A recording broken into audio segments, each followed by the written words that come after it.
evening, everyone, and welcome to another episode of Raising Bulls, brought to you by the Beautiful Game Network and Roughneck Scarves. We are the only podcast dedicated to the New York Red Bulls 2 of USL. Tonight, we're going to talk about yet another win, how boring it is to talk about this team week in and week out, 17 wins on the season. I believe that they tied their total number of wins, or the record number of wins at home in the season this past week with their 11th win. They will break it if they win their final home match. Super boring. Yawn. This team's too good. Could be worse. Then we've got Evan Louro on the show later on. He hasn't been on in 2 seasons, if you can believe that. I couldn't. I thought that he was on more recently than that. And bonus, he is on the road in St. Louis, staying in a hotel with Chris Lemma as his roommate. And Lemma makes a very, very slight cameo during that interview. So I think you guys will enjoy that. And then we'll preview matches. Very big week for Red Bulls 2. They've got St. Louis, who's on a tear right now, and Louisville City, both very tough outs, both on the road. And Indy 11 is tied with them and has a game in hand. Huge, huge week for this team. And joining me tonight, as most nights, it's Joe Steen. Hello, Joe. How are you? Good, Joe. How are you? I heard a rumor that you were trying to catch a mouse this past week. Is that true? Yeah. I didn't, unfortunately, catch him. I did catch him, actually. I was able to grab a picture with him, which was... It was a fun time. The mouse in question, I thought that would be a lead into you talking about having gone to Disney World, but instead you doubled down on just a weird mouse sentence. No, it sounds like you were actually trying to find a real mouse and take a picture with him. No, I mean, I did manage to grab a picture with Mickey and enjoyed Disney World a lot. It's always a fun time. It's the happiest place on earth, so you have to be happy there. I actually... people who are mad there, I kind of feel like you should just not be allowed in the park. Like, I think that's fair. Or you can give out some kind of like laughing gas. Look, the thing is, I mean, yeah, it's you should be happy at Disney, but you probably have children with you, and it's very easy to not be happy in Disney with children, in the heat, in the lines, and just children in general. They are very, very cranky beings. You know what was weird is because I think it's their downtime before the Halloween parties start, which they actually started this weekend. Our longest wait on a line was 25 minutes. That makes sense. You know what? Probably September is the best time to go. Everybody's back in school. Yep. Yeah. All right. Noted. Duly noted. I'll have to pick a year where we punt on the season, the school season. It is very hot there, but I would say... pretty much it was, we for the most part, and it's food and wine at Epcot, so you can't beat that. I mean, you get to go to other countries and, they have all, like not little shops, but like little kiosks that from like different countries, as opposed to the countries that are already there that like serve food and wine, stuff like that, different food, different beer, different wine, or liquor. But it was a lot of fun. I mean, it was just a good time. Excellent. Glad that you had a good time. What was the in Epcot? So I mean, it's fun to go from country to country. What was the food that you had down there that ranks the highest? What's the most memorable thing you ate? It was probably either in China or they had an Australian, like it was like shrimp with from like Australia. That was it was really, really, really good. I can't remember what was in it, but it was really good. But I mean, you go to China and you get,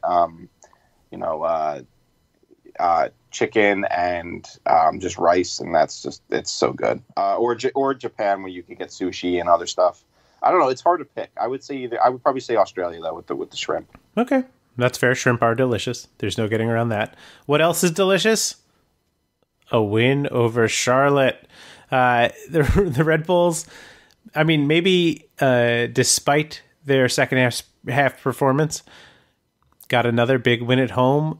Things are just on a different level for them right now. And when we talk about this game, it's impossible to not talk about Jared Stroud. He has a goal and an assist in this one. I mean, the opening assist, you have to give some credit to Charlotte. It's unforced turnover, really. Jared Stroud's able to just kind of walk away with the ball, but give him credit for playing in a nice ball to Matthias Jorgensen. And nice, easy finish, up 1-0. Things are going very well. They probably could have gotten a couple more goals in the first half, but it didn't quite work out. Second half, a little bit of a different story. The team came out a little bit flat. They struggled to, get possession and to clear lines as Charlotte, attacked. But, give everyone a lot of credit for standing tall, doing their jobs, keeping the clean sheet, and walking out of there with another 3 points. Yeah, I mean, like you said, we have to mention Jared, and I think he's, as much as Daniel Rios has been scoring for Nashville, I think Jared Stroud has been the best attacker in the Eastern Conference this year. I mean, just his numbers alone are incredible. And he just seems to be getting better every game. I mean, unforced turnover on the first goal, makes a great pass. Jorgensen buries it. Then he scores a very nice goal to basically ice the game. They had a few chances in the second half that I think they should have converted when I think it was Chris Lemma's shot was spilled and Ben Mines just couldn't get to it in time. But they had, this team, again, they just continue to win at home. I got to give another good shout out to our guest, Evan Louro, who made a great save on Herrera after a bad turnover by Nealis. And I think the midfield of Kofi and Lemma continues to get better every game. And, it just everything seems to be clicking for this team. I mean, I know they lost really a tough loss to Indy 11 despite dominating most of the game, but they rebounded really well this week. Yeah, I'm going to go point by point on these because I think you brought up three great things that we should talk about. First, obviously, Jared Stroud. You mentioned that goal in the second half. There was a moment in the first half where he has almost the exact same look. He's able to cut inside. He takes an extra touch instead of firing in the shot and tries to play in a pass. He chips in a little ball, but it doesn't work out. And at the match, I had Gary sitting next to me, Gary Redman, another RBNN, and of course, Red Bull's discussion group, RBDG, the infamous RBDG on Facebook. He's sitting next to me. He turned to me and he was like, he's got to shoot that. How does he not shoot that? And we talked about it a little bit. And then in the second half, he gets the same look.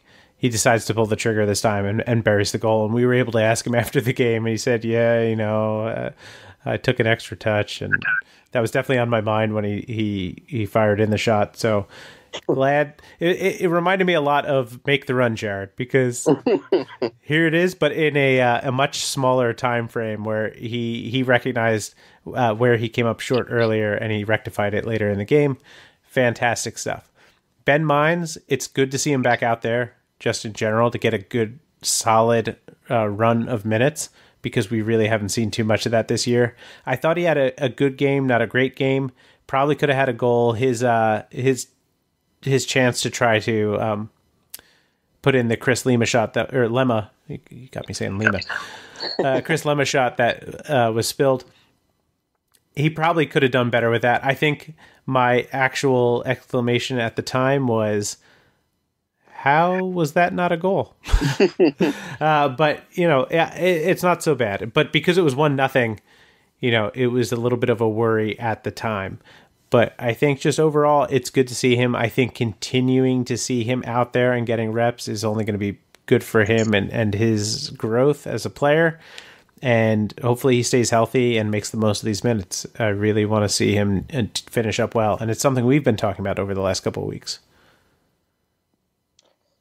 Yeah, I mean, it's really good to see Mines, get back out there. He's really had some unfortunate injuries the past couple seasons that's kind of slowed his progression. But I think there was a lot of good things to see from him in this game, and I'm really looking forward to. He's a big, not only if he starts, but coming off the bench and making an impact. We saw what he did in the playoff game. I believe it was 2 seasons ago, where he came off the bench and scored 2 goals. Yep. So just having him as a depth piece for their stretch, for the running games and the season, because their schedule kind of gets a little. I believe they have 2 games in 5 days, or 2 games in 5 days twice to end the season. So just someone to rotate in, and the fact that he's getting minutes and looks healthy is a really good sight. Yes, indeed, I agree with that. The other thing that we talked about right there was Jean-Christophe Kofi, who again put in another great performance. I think he and the team in general had sort of a down second half, but when he was on in the first half, he was all over the field. A lot of great defensive bite. His distribution was spot on. And I think we talked to JP in the RBNN group. JP had called him the Rookie of the Year candidate early in the season. Obviously, that didn't quite come to pass, but I think you're seeing a lot of why people were excited about him to begin with, and the qualities that he has as an attacking player are very useful on the other end of the ball. And, despite the fact that he wishes to play and is playing a more defensive sort of number 6 role, but has the tools of a guy who could play an 8 or a 10, I think really helps him out, especially in the system, because everyone sort of having the ability to pass the ball and move the ball and make those kinds of runs and be smart about their release and the way that they take their first touch. That's all really, really important, and he's been doing that really well. Yeah, it seems since when you asked him about if he, what role he prefers to play, and he's kind of played that destroyer role, that he's really, really taken it upon himself to put in just great performance after great performance. And, we talked about it earlier in the season because Kyle Zayats was playing so well that maybe, had he taken over Kofi's spot. But Kofi's kind of, since he's come back, has really, really just put in great performance after great performance. We knew it was going to take some time for him and Lemma to figure out, the chemistry between them in the midfield. But since they have, they've just been probably one of the best pairings in the Eastern Conference, I would say. Yeah, and also shout out to Kyle Zayats in that match, because as things were kind of getting out of hand and the Red Bulls were struggling a little bit and Charlotte was sort of clawing their way back in but didn't quite get the goal that maybe they deserved, John brought Kyle off the bench and he immediately calmed things down, and not long after they score the final goal of the match. I think it was like 8 minutes after he came on. The midfield sort of settled and they found some more chances and got the goal. So congrats. Let's get a man of the match. We can mention it because I'm sure I know where this is going. Well, it's Jared Stroud. I mean, a goal and an assist, another great performance, continues to show why he should be called up to the first team. Just not much more that could be said that's not been said already. Yep, I fully agree. First ever Red Bull player to have 20 goals and 20 assists in their career. First Red Bull player. First Red Bull 2 player for 20 and 20. Jared, when you think about the sort of talent that has come through the club, it is a remarkable achievement that you are able to do that and be the first one to do that. So congrats. Great stuff. Man of the match. Okay. That's all for our first segment. We're going to take a break now. When we come back, you're going to hear my talk with Evan Louro, so stick around.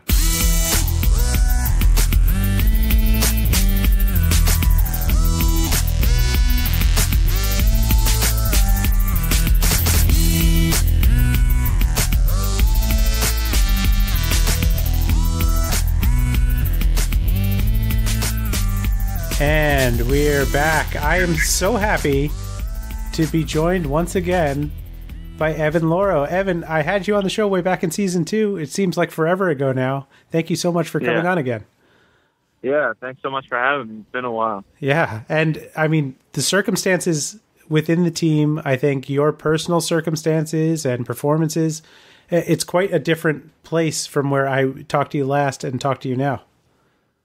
Yeah, for sure. I think, when we last spoke, I was kind of just dipping my toe in the water of being a professional.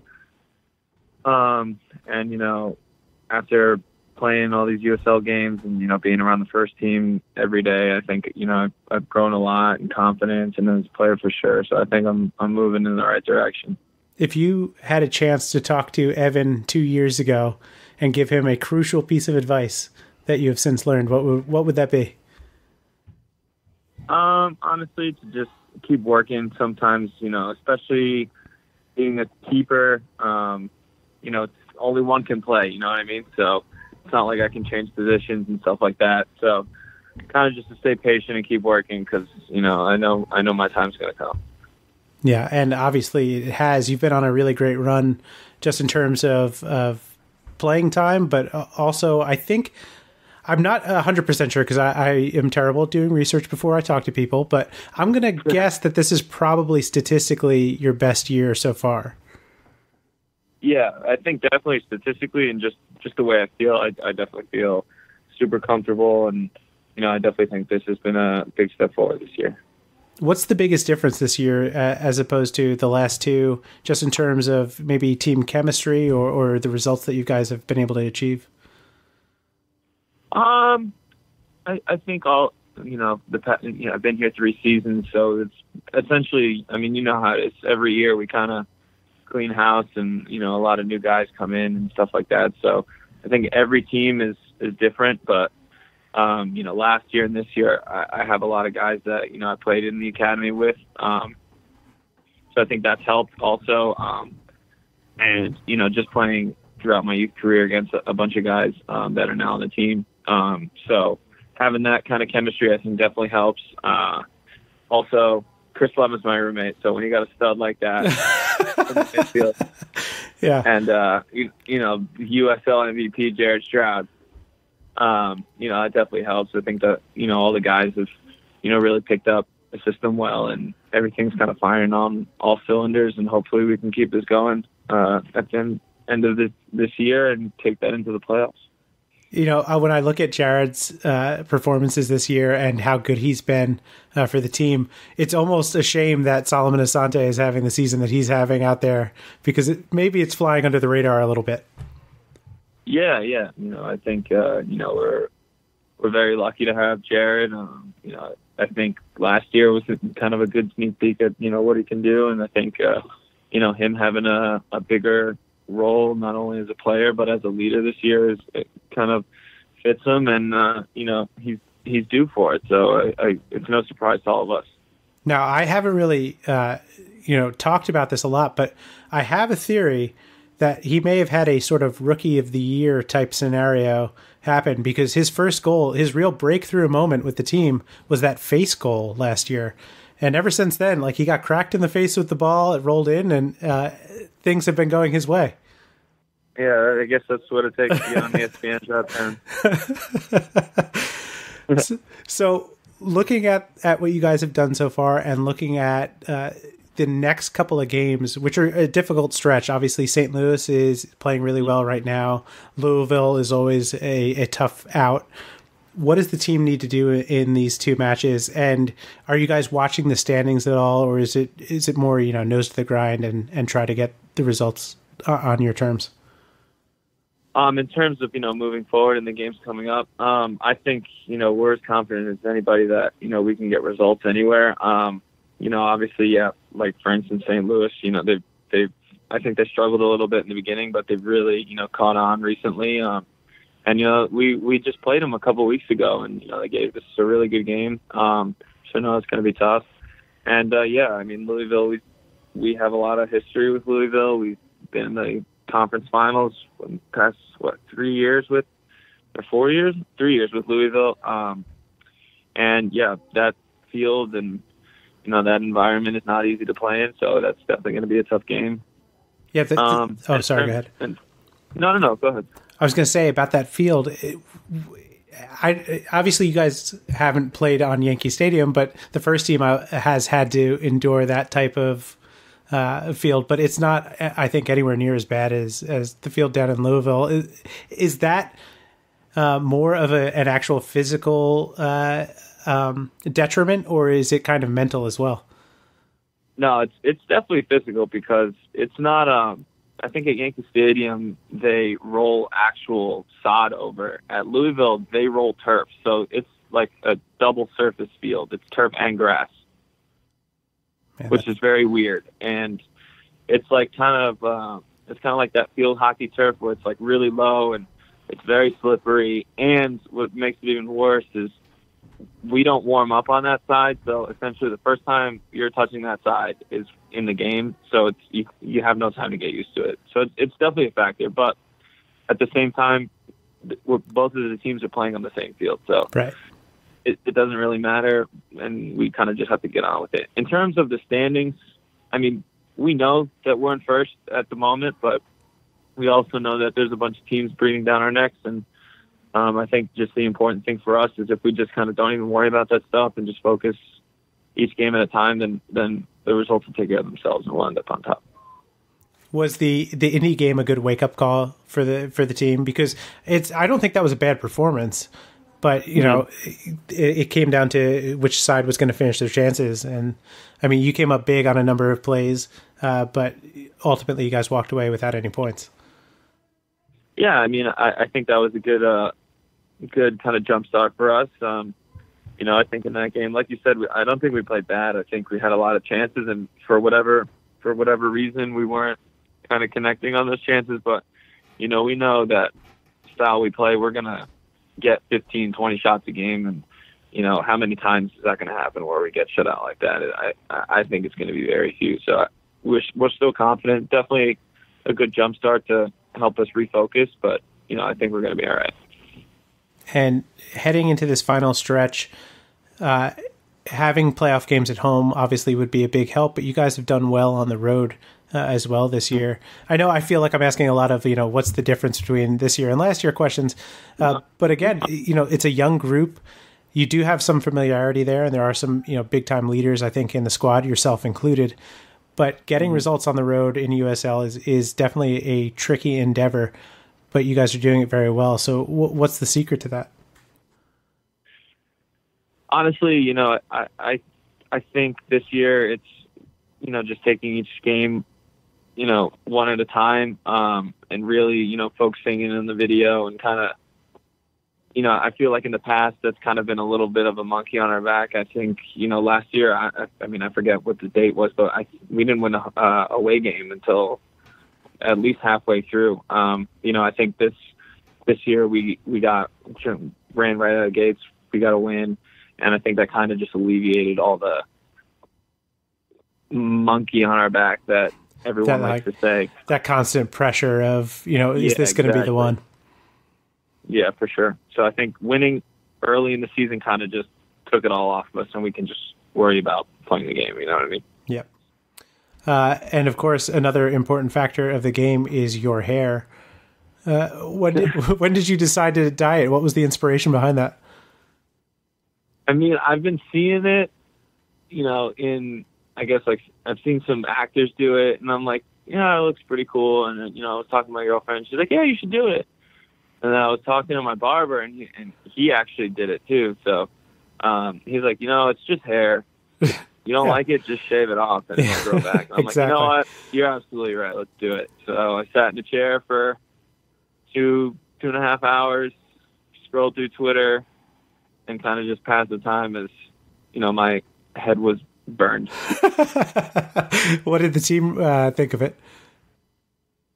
I think the first people that saw it, I think we had a home game with the first team, and I just like walked in the locker room and, you know, just said what's up to everybody before, you know, as usual, and everyone kind of just triple looked me, and they're like, what the, like, what is going on? But I mean, I haven't really had any complaints, so hopefully it came out all right. Yeah, I don't think it's like Aaron Long mullet bad or anything, so I think you're pretty much in the clear there. Oh, I am not touching that. That's fair. Evan, before I let you go, I know I've subjected you to the lightning round, but are you ready to face the new and improved lightning round? Let's do it. Okay. What is the title of your autobiography? Legend. Legend. I like it. Nice. Okay, if you could steal... Chris is laughing in the corner. What's Chris's... Wait, I got to get Chris's answer to that too then. Chris. All right, what's my book name, Chris? Loser. Evan Louro, legend, loser. I like it. If you could take credit for one great piece of art, if it's music, if it's film, painting, what would that be? Drake's God Plan. Okay. Music video. Legendary. Okay. Fair. Another a checkbox for legend. Okay. Yeah, that's what we do. You're on death row. What is your last meal? Death row last meal. Honestly, probably Chipotle. You are the second person to say that. Chipotle?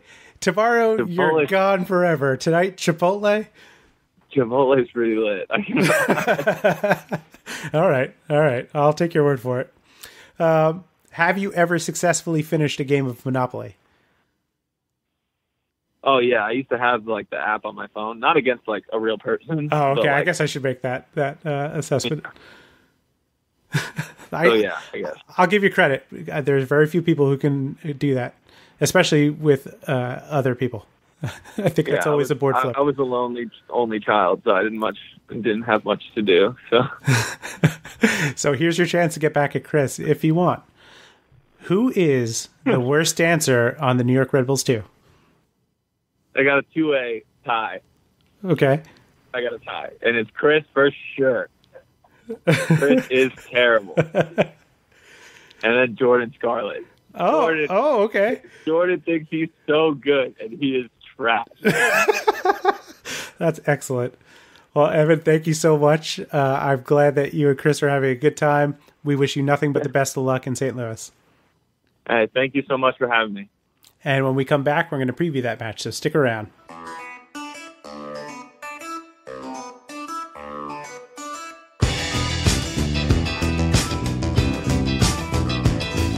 And we're back. Final segment time, guys, and that means game previews.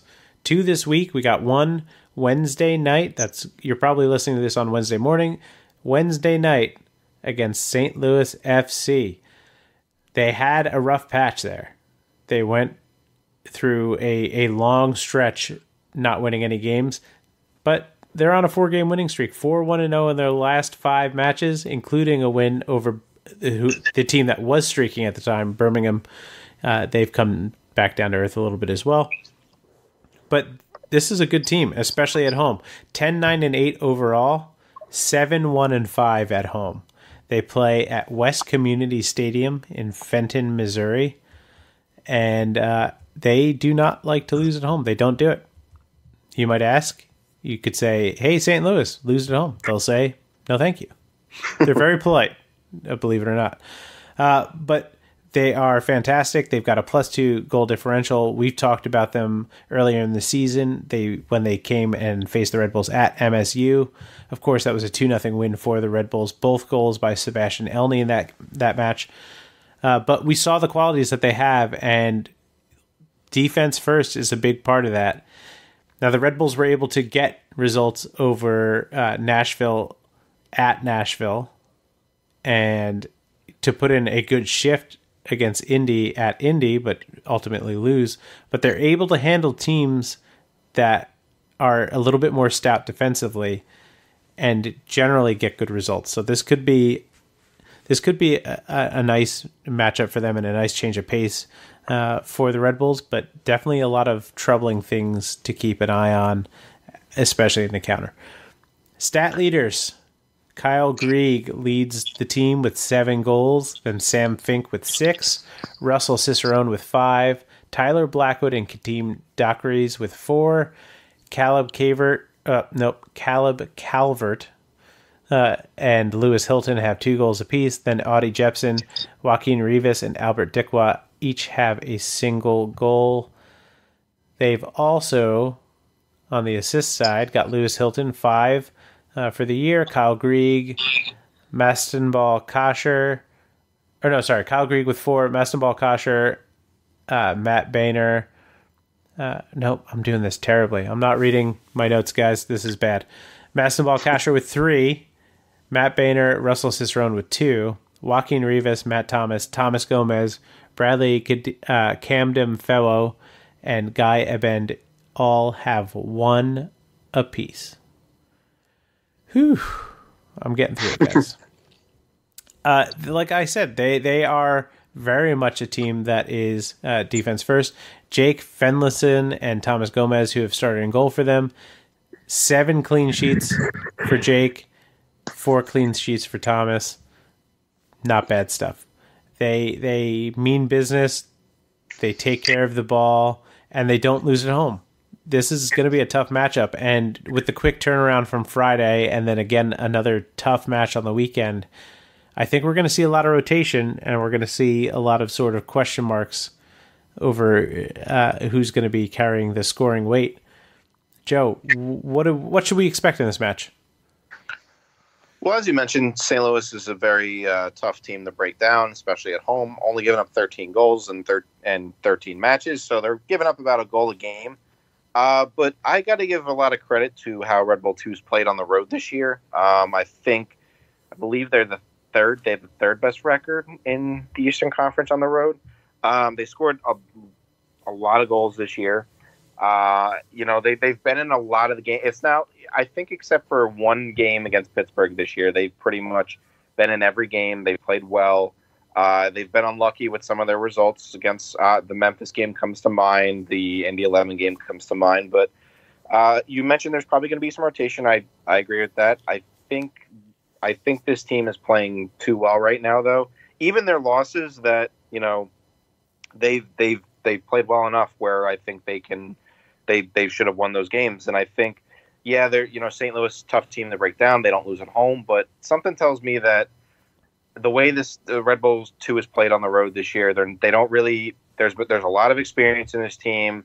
They haven't really slipped up, too much. They've taken care of business. And I think this is going to be one of those games where it's a tough game, but I think they're going to be able to get the job done. And that would be fantastic. As we mentioned, Indy 11 breathing down their necks. Indy 11, we'll talk about them specifically, but they have a game in hand, and every single point is going to be critical from this point forward if the Red Bulls want to be able to host a playoff match, which I think pretty much anyone that travels to MSU would be happy to see them host. St. Louis, to find the last time they lost at home, you'd have to go all the way back to April 13th. It was against Birmingham Legion. That might have been one of their first wins of the season. Of course, they got payback last week, winning at Birmingham 2-0. But they had lost April 13th, 2-3 at home. And since then, they've taken care of business. These are the teams that they've been able to get wins. These are the teams they've beaten at home this season. Indy 11, Charlotte Independence, Swope Park, no big deal there. Bethlehem Steel, Hartford Athletic, Ottawa Fury, Nashville SC, and the New York Red Bulls, question mark? We'll see. It's very, very, very interesting to see how this one's going to play out. Joe, give me a prediction. It's going to be a tough one. I think St. Louis is a good team, but I think Red Bull 2, again, as I've mentioned, playing too well right now. I'm going to go 2-0 Red Bulls 2. Wow. Same result as with the game at Montclair State. That would be a very big result for this team. I'm not as optimistic. I'm going to say it's a 1-1 draw. Lots of rotation, 1-1 draw. That's what I'm saying. Okay. Then the Red Bulls need to turn their attention way down south. They're already going to be south. To their favorite playoff rival, Louisville City FC.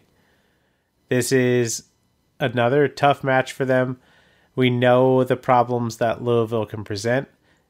At MSU, the Red Bulls beat them 1-0. This is obviously a very different story. Playing Wednesday, playing against Saturday. 4 points, I think, are critical this week. I'm not sure they're going to be able to do it, but it's definitely going to be interesting. Louisville, 13-7-8 overall, 3-0-2 in their last 5 matches, 8-3-3 at Louisville Slugger Field. I mentioned it during the interview with Evan. This field is bad, real bad. I think Louisville cannot wait until their stadium opens, which is either next year or the year after. It's going to be a little while, but I mean, Louisville Slugger Field is just a terrible place to see and to watch teams play. Awful. Stat leaders for Louisville City: Magnus Rasmussen, 10 goals. Luke Spencer, 7.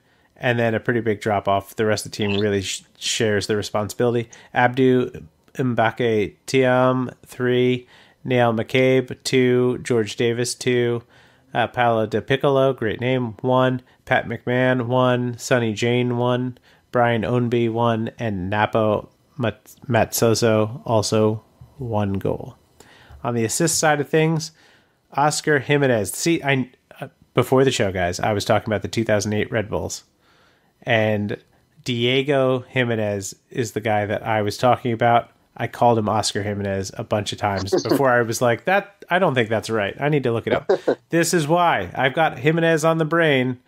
Oscar Jimenez in this case. 5 assists for Louisville City. He's the leader there. Brian Ownby, Mbake Tiam, Neil McCabe, George Davis, and Magnus Rasmussen all have 2. And then Sean Francis, Taylor Pay, Alexis Suahi, and Sean Toch all have 1. We know what Louisville does. We know how they set up. And again, this is another one of those teams that's defense first, right? And they love to counter, and they love to really overload teams and overwhelm teams with their speed and athleticism. This is always a tough out for the Red Bulls too. And on the short week, I think it's even tougher. John Hackworth, the coach there, formerly of Philadelphia Union. I just think that this is the kind of game that if I was the Red Bulls, I'm focusing on this one, and I want to get a big result here because of the playoff loss is the last time that they came to Louisville Slugger Stadium, where they just got absolutely whomped after taking the lead to start it. I think they're going to want to make a big statement here. I'm not sure they're going to be able to do it. Well, what are your thoughts? Well, so do you know what their record is in their last 5 trips to Slugger Field? I'm going to say 1-3-1. You would be correct. Yeah. They have not won in their last 4 trips to Louisville's Slugger Field. I believe that their last win came in 2016, if I'm not mistaken. Yeah, you're right. And they had the lead late in the game last year, and but this was in the regular season, I believe. Oh, yes. I was away on vacation. Yes. Yes, that was the match where they went down 2-0, stormed back, were up by 3-2, and then gave up a goal at the last minute on a set piece. Yes? Yes, and that was former head coach. His name escapes me right now. James O'Connor. James O'Connor's last match. So that was, and then obviously you have the second half where Speedy Williams completely took them apart. So this is a game I think they've definitely circled on the calendar. They want, this is a statement game for them if they beat Louisville on the road. It is a huge momentum boost going into the playoffs because I think they're I still think they're maybe thinking about that game against Indy 11, like we kind of had it. And again, you mentioned the field. This field is terrible to play on. But this Louisville team isn't the same. I think as last year. I really think they're missing. They're really missing. Cameron Lancaster. Cameron Lancaster up top. Rasmussen and Luke Spencer have done a good job filling in. they're still a pretty good team. They still, they still are a very good. They're still a very dangerous team on the counter.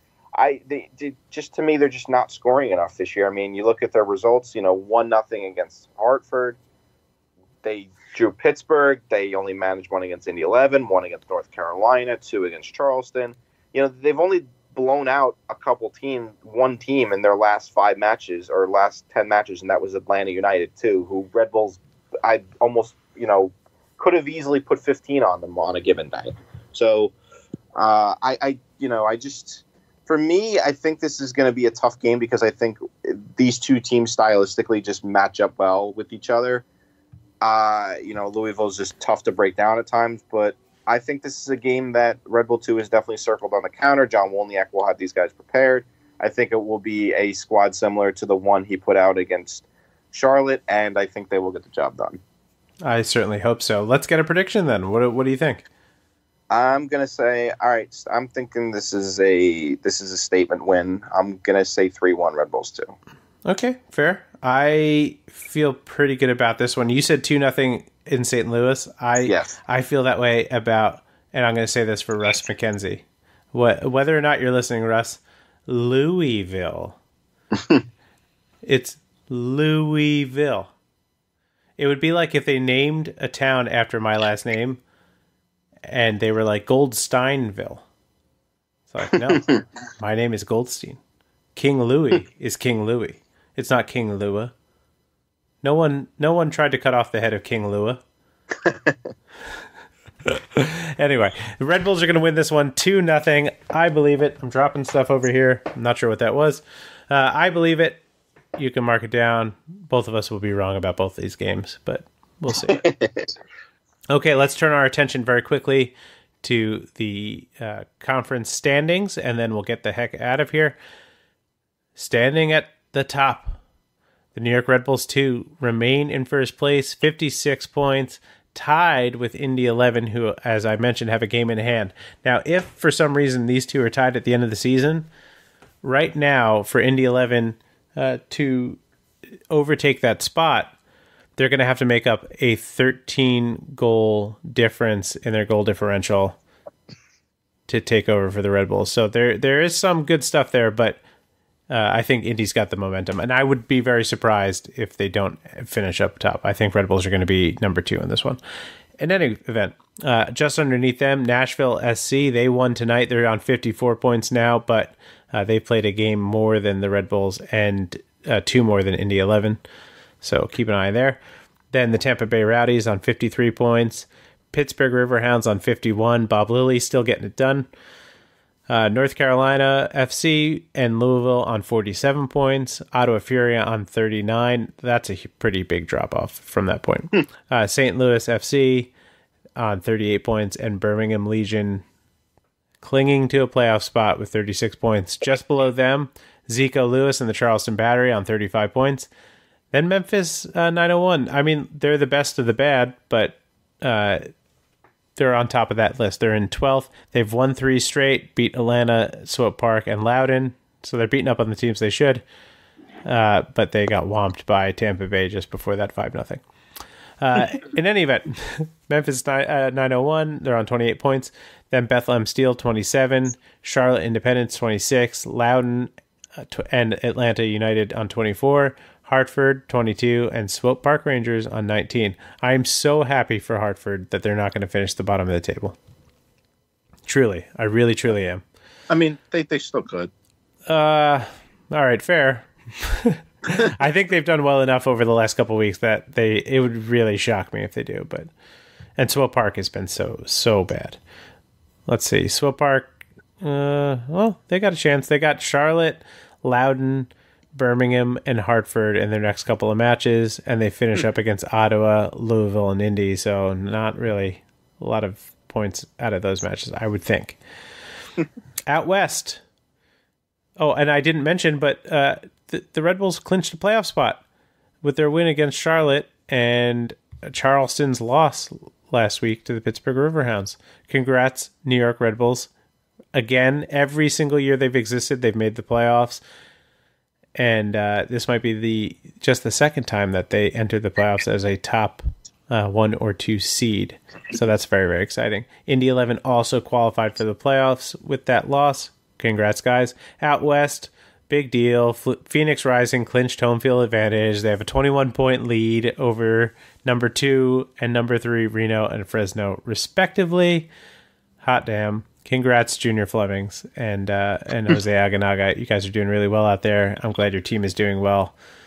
Let's see. Well, the fans are kind of got out of control during that Galaxy game. Oh, that's right. Yeah. And we didn't even talk about that. That game was abandoned per USL rules, even though it was not done. The game was abandoned because stuff was being thrown on the field. It was kind of an ugly scene. They were up 4-1 at the time, and that scoreline stuck. And that definitely got in the craw of some people. I don't expect Los Dos to have come back from 4-1 in the 75th minute or anything, but people were basically inferring that the fan behavior. And I did not follow this story close enough, Joe, so you can absolutely correct me if I'm wrong here. But it sounded like this was behavior from the Phoenix Rising fans. The game was abandoned, and the team is essentially awarded points for that action. That's pretty much what happened. From what I've heard, it wasn't the fans that committed the acts were not a part of the group, either of the big fan base groups that were associated with the team. Mm-hmm. But I wonder if USL will make them play a game in an empty stadium, possibly, or like a behind closed doors game, or there has to be a punishment. I mean, you can't get. I mean, I get it that it's not the club's fault. It's not the fan base's fault. But when this happens, there has to be a punishment. There has to be some type of punishment. I mean, I know the club issued a statement. And there's been a lot, but there's been a lot of backlash from something like this because this happens, and we see this happen in Europe all the time, and we see this happen. I don't really think it's as common in MLS. I mean, there's some stuff that happens, but especially with the flares, it's common in Europe with this stuff, and it's dangerous. It's dangerous for the players. I mean, it was completely uncalled for. They were running away with the game. And after the game was stopped, I think a fan threw a flare at the keeper, if I'm not mistaken. And hit him, right? And hit him, yeah. And, listen, they could dock them a certain amount of points. They can make them play a closed-door game. But I think one of those two is appropriate. I mean, maybe both is appropriate. Make sure something like this doesn't happen again. I know it's not the club's fault, but USL has to do something about this. They already ruled them in favor of the match. The match in favor of them. Which, again, it's understandable. They were up 4-1. I believe there was only like 7 minutes left to go on the game. Los Dos wasn't coming back from that. Right. But you still need to enforce some type of punishment. Yeah, I fully agree with that.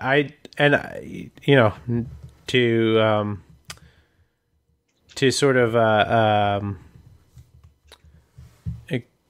what's the word I'm looking for here? To preface that, that Joe Steen is a avid Phoenix Rising supporter generally. He's not just talking garbage because it's some sort of social issue here. This was bad showing from the fans, or from that fan or fan who was involved. Two fans involved. But they were actually because USL. I believe before they were Phoenix Rising, when they were Arizona United, they fielded an eligible player, and they were docked 3 points for that. Right. So I don't know. I'm interested to see if there has to be some type of punishment, and what comes down when they actually. It's been a few days. Since the incident, but I'm assuming they're trying to figure out what to do. Yeah, that makes sense, and hopefully. We get an answer to that soon, and we don't see any more of that. I really would like to see that stop. Okay, very quickly to get down the rest of the list, I'm just going to go in order for the West. We don't care about their points, right?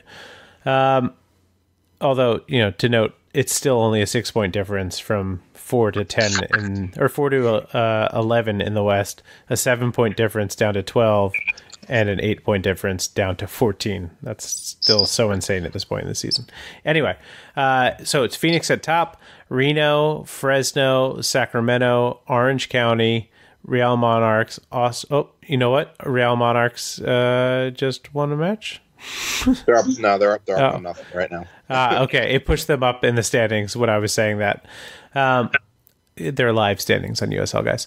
Austin Bold, New Mexico United, Los Dos, LA Galaxy 2, and San Antonio. So it looks like Los Dos might make the playoffs. That's kind of exciting. OKC is below the line with El Paso, Portland 2. Who again, great start to the season, terrible finish. Las Vegas Lights FC, Rio Grande Valley, Tulsa Roughnecks, Colorado Springs Switchbacks, and just in the West, Tacoma Defiance, 20 points. Yowzers. In any event, that's it for us today. You can follow us on Twitter at _Joe Goldstein. I'm at JStein15. And if you want to follow the show, and we hope you do, we are at Raising Bull Cast. That's one bull, Raising Bull Cast. And you can follow our written work at RB News Network, where we only put out positive stories to appease the comms people. Just be aware, our coverage is biased as a directive. In any event,